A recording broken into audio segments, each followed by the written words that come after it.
आज हम विद्युतदर्शी के बारे में वो जानकारी प्राप्त करेंगे कि विद्युतदर्शी क्या होता है और इससे वो आवेश का पता वो कैसे लगाया जा सकता है कि किसी धातु की छड़ पर या किसी धातु की वस्तु पर वो आवेश वो उपस्थित है अथवा नहीं है।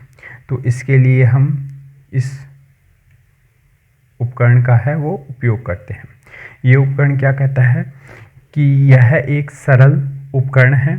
इसकी सहायता से किसी वस्तु पर आवेश की उपस्थिति ज्ञात की जा सकती है, अर्थात कि किसी वस्तु पर आवेश उपस्थित है अथवा उपस्थित नहीं है, इसका आकलन वो हम इस उपकरण की सहायता से वो कर सकते हैं।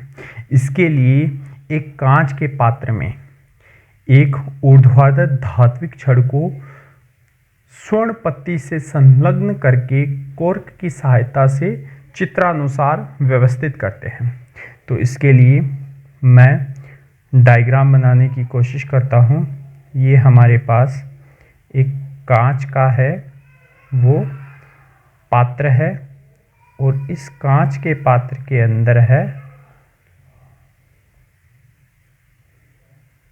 कांच के पात्र के अंदर वो एक धातु की छड़ है। ये एक धातु की छड़ है, वो ऊर्ध्वाधर वो लगी हुई है और इस धातु की छड़ को वो हमने क्या किया इस कॉर्क की सहायता से वो स्थिर कर दिया। ये यहाँ पर क्या कॉर्क है। इस कॉर्क की सहायता से वो स्थिर कर दिया। तो ये हमारे पास कॉर्क, ये हमारे पास कांच का पात्र, ये हमारे पास धातु की छड़, धातु की छड़। अब इस धातु की छड़ के निचले सिरे पर वो हमने दो स्वर्ण पत्ती सोने की पन्नियां वो लगा दी है।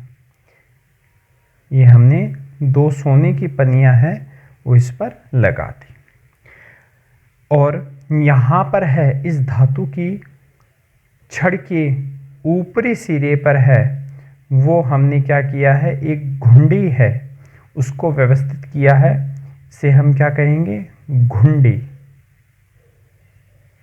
ये क्या घुंडी।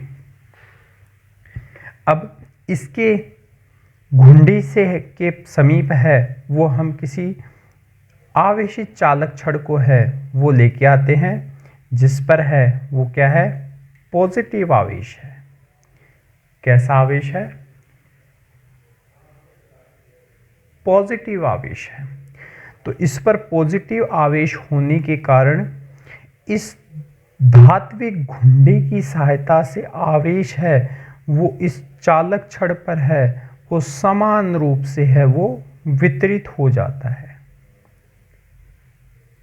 समान रूप से वो वितरित हो जाता है। ये चालक छड़ की सहायता से आवेश जैसे ही इन धातु की स्वर्ण पत्तियों पर, इन धातु की स्वर्ण पत्तियों पर, ये क्या स्वर्ण पन्नी, स्वर्ण पन्नी कह दो या स्वर्ण पत्ती कह दो, इन पर जैसे ही आता तो हम जानते हैं कि जब समान प्रकृति का आवेश एक दूसरे के सामने आता तो वो एक दूसरे को वो प्रतिकर्षित करता और इस कारण ये स्वर्ण की पन्नियां इन पर पॉजिटिव आवेश, दोनों पर ही क्या पॉजिटिव आवेश आने के कारण ये दोनों पत्तियां वो एक दूसरे को क्या करेगी, प्रतिकर्षित करेगी। ये एक दूसरे को क्या करती प्रतिकर्षित करती है। जैसे ही ये एक दूसरे को प्रतिकर्षित करती ये सोने की पत्तियां वो फैल जाती हैं। अब इसके पश्चात जैसे ही इस आवेशित छड़ को, जैसे ही इस आवेशित छड़ को आवेशित छड़ को है वो दूर हटाते हैं, तो ऐसी स्थिति में इस धातु की छड़ पर जो आवेश उपस्थित था वो आवेश है वो हट जाता है और ये स्वर्ण पन्नियां हैं वो एक दूसरे के पास आ जाती है। और इस प्रकार हम कह सकते हैं कि जब धातु की छड़ पर है वो आवेश उपस्थित नहीं हो तो इस स्थिति में स्वर्ण पन्नी है वो एक दूसरे के पास आ जाती है, जबकि आवेशित छड़ घुंडी के संपर्क में होने पर आवेश का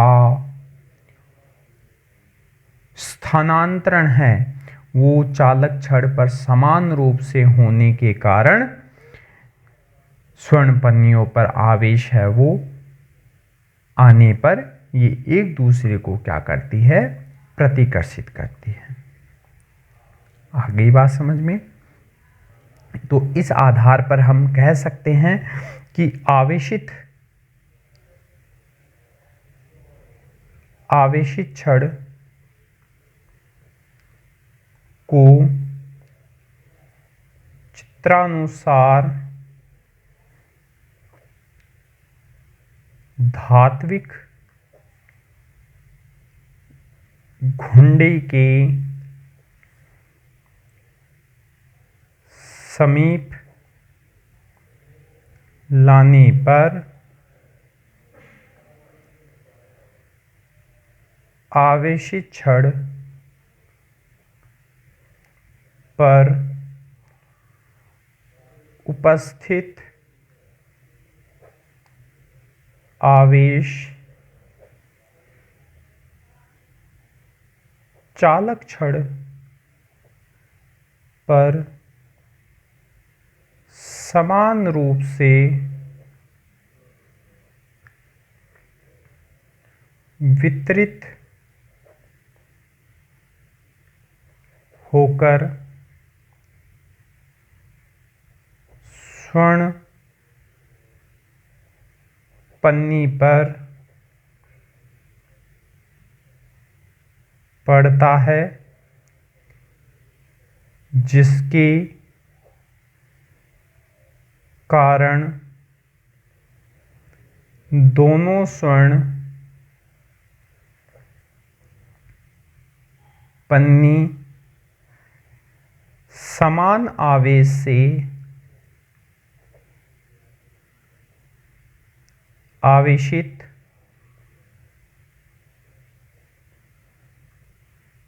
होने पर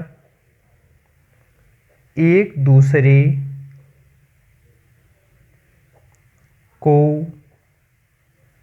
प्रतिकर्षित करती है। इस आधार पर यह कहा जा सकता है कि स्वर्ण पन्नी पर आवेश उपस्थित है।